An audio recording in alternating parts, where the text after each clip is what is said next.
Sarish. Yes. Yes, I remember now. So many soldiers were dying. What's up, MetaNerdz? This video will cover the complete life of CC 5576-39, aka Gregor. We will see each and every event in his life in chronological order, taking us from a clone that was born to unwillingly serve a Sith Lord, his time with one of the most elite units in the Grand Army of the Republic, in a life that repeatedly shows how close the clone brothers were, constantly giving their all to fight and save each other. If you like videos like this, you will love the giant selection of Star Wars audiobooks on Audible. By using the link in the description, or by texting MetaNerdz to 500-500, you can try Audible free for 30 days, giving you access to any one of these titles, as well as the Plus catalog, which has tons of free books and podcasts. If you want to hear the story of how the clones came to be created, I suggest the Darth Plagueis novel. Take a listen for yourself so you can hear just how high quality these audiobooks are. Damask frowned. That won't do. Have you considered using a more acquiescent species? Ni Timor asked. Which would you recommend? One of the placid species. Ithorians, for example, or Kaamasi? Damask shook his head. Neither species would suit my purposes. What about humans? And there are tons more Clone Wars novels following Jedi, Sith, and major events, all which give so much more detail to the lore, and will fulfill that need for more Clone Wars era content. Well, of course, there's also some of the greatest Star Wars novels ever made, coming from the Old Republic and Imperial eras, especially with the new Canon Thrawn series. Even if you cancel, the titles that you picked up are yours forever. Your credits roll over from month to month, and you can download these titles to listen to them even when you're offline. It's easy to listen to either on the computer or on your phone with the Audible app. That's how I usually do it, with features like Drive Mode having a simplified display, and I especially love the ability to quickly bookmark and take notes. And you can see just how many I took on Plagueis. These are just a few of the incredibly useful features in the Audible app, and something that makes Audible the best way to get these Star Wars stories. 30 days free to check this all out. Just use the link in the description, or text MetaNerdz to 500-500 to get started. I'm sure you'll love it as much as I do. But with that, let's get back to Gregor. All clones were bred from the template of the deadliest warrior in the galaxy, but the Clone Commando program was one that Jango Fett had to push the Kaminoans to agree to, using his connections with Mandalorian bounty hunters across the galaxy to create the Quai Veldar, the 100 warriors that raised the clones in Mandalorian traditions, everything from tactics to war chants. They would personally train the advanced recon commandos, or ARC troopers, but with the temperament of individuals like Alpha 17, the Kaminoans saw the utility of specialized clone squads, but wanted this second batch to stay more creative and deadly in how they carried out their missions, but actually be designed to be more obedient than the standard trooper, while providing more intensive battlefield and psychological training to take full advantage of the biological edge that these soldiers would have over any programmed droid unit. CC often denotes Clone Commander, but it could also signify Clone Commandos, along with the designator RC for Republic Commando. The commandos were put into squads of 4, known as pods, which was derived from the ancient Kaminoan warrior squads that hunted the Aiwa. Tahnwee would be deeply involved in the development of the commandos, working alongside the Quai Veldar, especially Kal Skirata and Walan Val. One of the most famous commando squads was Delta Squad, while Gregor was assigned to Foxtrot, one of 2,500 squads within the Special Operations Brigades led by Jedi General Arligan Zay. Broke up into 20 commando groups, 5 companies of 5 troops, each with 5 squads, and then each of those squads having 4 members, with 1 sergeant within each squad. Gregor achieved both the rank of captain, and also served as the sergeant of Foxtrot Group. Protocol was that over the course of the war, as members were lost, squads would be combined, like with Omega Squad, which had members from several different squads, and the ultimate amount of squads left by the end of the Clone Wars is unknown. Their armor and loadout was as specialized as their genetics and upbringing, with the DC-17M interchangeable weapon system and Katarn-class commando armor. The blaster was more of a variable munitions launcher, being a modular design that allowed the rifle to be reconfigured to fire a grenade, which could be both an anti-personnel or anti-armor round, and a form that could fire a solid projectile encased by the energy bolts of a standard blaster. That, with the attachment of a variable 1020x scope, turned this weapon into a sniper rifle powerful enough to take out nearly any droid variant or fierce species. The Katarn armor was made from a more complex material structure than the standard trooper armor, which was itself far superior to the plastoid armor used by the later stormtroopers. And the Katarn was also used with the unique clones of Clone Force 99. This material was then infused with a special chemical that bonded to the armor to make it even more blaster resistant. And then on top of that, there was a built-in deflector shield projector, along with the backpack that was filled with ammo and medical supplies, including Bacta injections that could be rapidly and easily administered via injection ports in their hands. The helmet had a built-in antenna, more streamlined than those on helmets or backpacks, and this connected them to HQ and to their own squad, providing mission and terrain data, as well as the status of each of the squad members. The black undersuit monitored their vitals, telling the user and their comrades how close they were to death, and the power levels of their energy shields. There was also a targeting computer that could detect the firing pattern and trajectory of any weapon held by the user, and generate a targeting reticle on the HUD. This glowing blue visor also incorporated digital electrobinoculars and night vision modes. The entire suit was sealed to the outside world, with multiple filtration systems that could extract oxygen from even the most toxic environments, and supplemental oxygen in the backpack that could be pumped in during space missions. Other features included a retractable vibroblade in the knuckle plates, a chronometer in the forearm, while new variants of the armor would come out over the following months, making it more resistant to the Verpine shatter guns, handheld railguns that fired projectiles, then greater resistance to grenades, and eventually a Night Ops armor variant that was coated in electromagnetic scrambling material that not only made it invisible to sensors, but it altered the visual spectrum as well, making it nearly invisible to the naked eye. And due to the secretive nature of their role, none of Foxtrot's missions have been declassified by the Republic or leaked by slicers. All that is known is that they were attached to the 212th Attack Battalion, led by Jedi General Obi-Wan Kenobi and Commander Cody.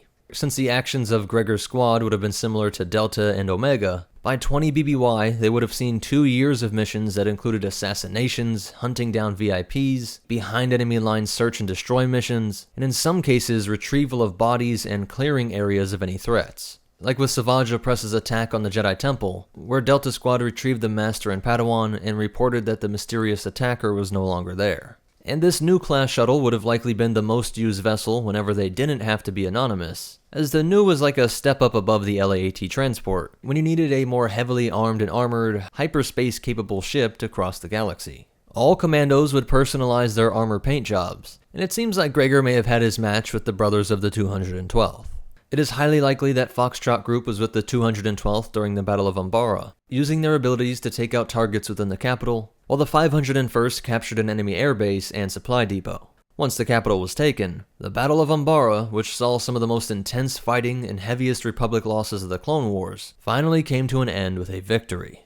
Unbelievably, their next mission would be even more devastating, as the 212th with Foxtrot Group was deployed to Serish. This came on the heels of the Republic recapturing the wealthy world of Duro, which the Separatists briefly held after their blitzkrieg the Outer Rim sieges, that Grievous rolled into the brazen push through the Corellian trade spine to capture this important Republic world. This campaign would cement Grievous's place in the nightmares of Republic citizens, but the Grand Army was able to finally strike back and push them back further and further until Serish. They descended through the atmosphere in a swarm of LAAT-I and LAAT carriers with ATTs, but the Separatists had finally caught their footing and dug in, determined to put an end to the Republic's counteroffensive. Thousands of B-1s and dozens of dwarf spiders and homing spider droids worked to take out the troops and tanks, while the CIS took full advantage of the terrain, placing anti-aircraft guns along the mountain ranges. Kenobi put his faith in his ARC-170 pilots and hoped the Force would be with them as they tried to take out the guns and clear a way for the transports. Kenobi would split the bulk of the ground troops with Cody, and while the commander was able to make it past his pocket of resistance, one of his squads came too close to the mountain range and was shot down. In the attempted rescue, Cody was nearly killed when the guns were trained on him, but after some of the squad's survivors shot the droid down, Cody hopped into the gunner seat and used it to take out the clankers nearby. Kenobi was facing even more intense resistance, and would actually end up being listed as one of the casualties of this battle, being struck in this push to establish a small LZ. This hard-fought victory was short-lived, as Grievous was willing to pump a seemingly endless supply of mechanized monsters to put an end to the Republic's spree of victories. With more Republic forces flowing into the LZ, the Separatist reinforcements encircled them, and the 212th started suffering some of the highest casualty rates of the entire war. Foxtrot commandos were tasked with eliminating some of the key CIS units propping up the enemy's strength, but were pulled back due to the sheer amount of clones trapped in pockets throughout the mountainous terrain. Gregor was frantically trying to find a way to evac a large group of wounded brothers, when every member of his commando squad was killed by another droid wave rushing in. The mountains were echoing the sounds of digitized vocoders, blaster and rocket fire, and the screams of his dying brothers. Then absolute silence and darkness. Gregor came to on the outer rim world of Abafar. Complete amnesia had removed any conscious connection to his life story, like being born as an adult. To him, his first memories were that of the white sands and orange skies of his new home, quickly to be met with the face of a Celestin named Borkus. The chef claimed to have saved him, and was generous enough to give him a job as a dishwasher at his diner, and even provide him with housing that Gregor could never hope to afford. But on a mundane day, a small frog would herald the call to adventure, as Gregor's path to redemption was set off when he took out the trash. I'm sorry. I didn't see you there. Colonel Meber Gascon, a Zilkin, if not a true frog, knew a clone when he saw one, and assumed the trooper must be doing some undercover op way out here in Separatist space. You are a clone. Are you working undercover? I don't know what you're talking about. Ironically, this could have been true for a clone with Gregor's specialties, but the amnesiac was utterly confused. Though look at the first sign of the past memory being called up through his psyche as Gascon pushes. The confused Gregor goes back to work, and at the end of the day, he works up the nerve to ask his benefactor about these clones. Someone told me I was a clone today. They insisted. A clone? This restaurant owner found a man unconscious in a shuttle. Borkus was nothing like the heroic commando. He did not rush to find a way to save this man. Instead, he saw a slave, an amnesiac that could be manipulated. Gascon had discovered that the Separatists had captured an operational Venator and had set down with a new class shuttle. His droid unit, D-Squad, knew this was their way off-world and back to the Republic, as long as they could get this clone to help them. They track him home, and R2 holo-projects a recording of one of Gregor's brothers. Captain Rex, reporting with you. What? You're telling me that there are more of these clones? Millions. A whole army's worth. When Gascon tries to get him to realize that he is greater than this current life, Gregor argues that he owes everything to the chef. All I remember is waking up on a transport. Somehow we crashed on Abafar, and, well, Mr. Borkus says I have amnesia. The colonel calmly explains that all clones have an identifier code in their wrist, and with a quick scan by R2, they are able to pull up a short summary of the clone. A clone commando. Your file says you were reported missing in action during the Battle of Sarish. Sarish. Yes. Yes, I remember now. So many soldiers were dying. Gascon decided to give him some space to process the revelations of his past life, and he comes out looking reborn. I figured at least looking like a soldier might bring back some more memories. Until we recover my equipment anyway. Gregor suspects his equipment was hidden at the diner, and as the group starts to search, Borkus comes in dragging a crate. Looking for this? The owner grabs the blaster and wants to prove that Gregor is completely broken, and no longer the hero these strangers were claiming he was, still having these psychological blocks on his instincts and training. Luckily, the droid allies move in to help him, grabbing the blaster and subduing the man. Gregor goes to sort through these relics from a past life, staring into the helmet adorned with markings commemorating forgotten acts of heroism. He gears up, donning the Catan armor and readying his DC-17M before rushing to the landing pad with his saviors. Activating the HUD display in the helmet, Gregor uses the macro binoculars to spot the Venator in atmosphere. I'll cover you and clear the way, Colonel. You all head straight to the shuttle. I'll take care of those clankers. He might have amnesia, but the muscle memory was there, and the bolts are accurate as he takes down each B1 with just a few bolts, and even drops the B2s, while the droidicas only serve to jog his memory. I'm beginning to remember how much I hate these guys. But by putting that creative CC mind to use, he is able to make his way around to the shuttle. Did everybody make it? And just like on Sarish, Commando Gregor runs into the fire to rescue his allies. M5 and Gascon were pinned down, but with this powerful clone blasting away, D-Squad was able to make it onto the new class, where they urged the Commando to retreat with them. Don't worry about me! You made me remember who I am! I'll make my way home, I promise! Now go! He's doing what a soldier does, sacrificing himself for the lives of others. In a brilliant display of what made the Commando so elite, he is able to keep the waves back by seamlessly combining his weapons, armor, tactics, and creativity to cause explosions of Rhydonium that thinned out ranks, long enough for D-Squad to make it far enough away. And knowing that this Rhydonium was planned to be used in a sneak attack against the Republic, Gregor keeps fighting until he causes the entire landing pad to explode.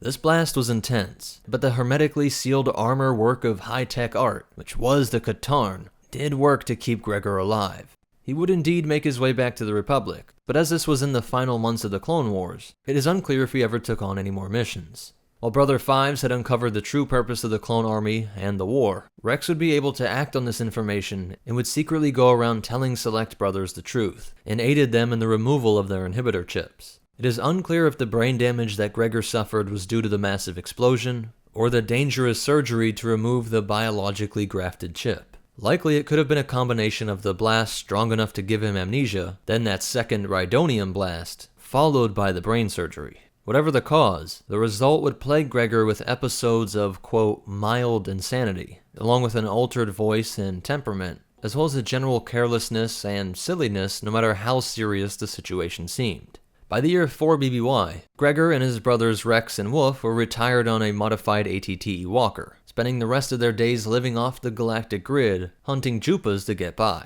Rex had tried to maintain connection with Ahsoka and help with her efforts to build up the Rebel Alliance, but communications were abruptly cut off. One day, a group of 4 set off on the remote planet of Selos, and when they approached, the boy called out Rex's number.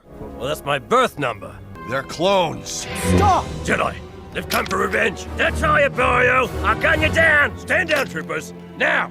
Wolffe was instantly sent back 15 years to the moments of Order 66. The instincts that the Jedi were the bad guys overtook him, and Gregor raised his blaster in turn, but both were talked down by Rex. As soon as Ezra mentioned Ahsoka, Rex lets them in, and they decided to trade info on good locations to set up rebel bases for their help in hunting down Gregor's most sought-after Jupa, one he nicknamed Big Bongo. In one of these abnormal, mildly insane bouts of thinking, Gregor tricks Zeb into being live bait for the enormous beast. Gregor's complete lack of malice combined with the sheer joy at their capture worked to calm down even Zeb. And while Gregor and Rex were enjoying their visitor's company, Wolffe worries that they will be punished by the Empire. Later that night, Sabine finds that the clones had blocked incoming messages from Ahsoka and had informed the Empire of their arrival on Selos.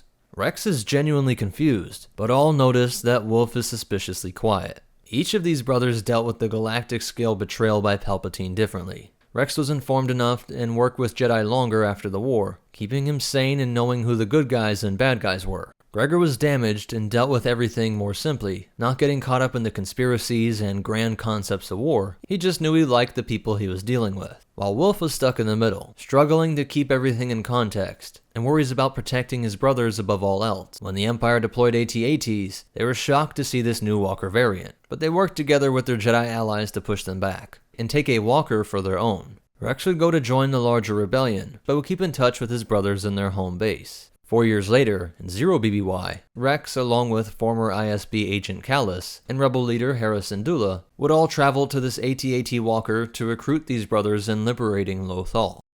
We followed them into battle many times.